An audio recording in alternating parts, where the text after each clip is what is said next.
Kevin, ikaw lang naman ang buhay ko eh. Kailan mo ba ako susunduin?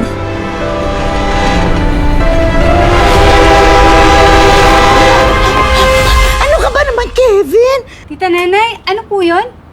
Ah, hindi, si tatay. Inaaya ko siya sa labas.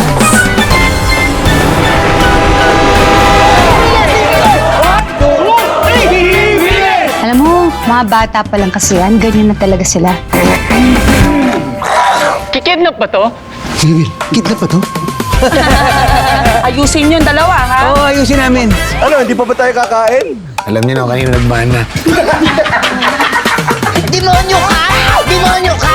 Pwede ba simula ngayon, nakikita nanay lang lahat ng mga gagawin natin? Kevin, just the two of us.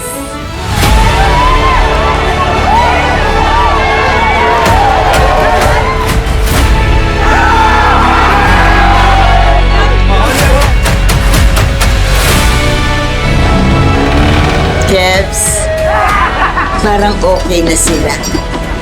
Ready na ako anytime.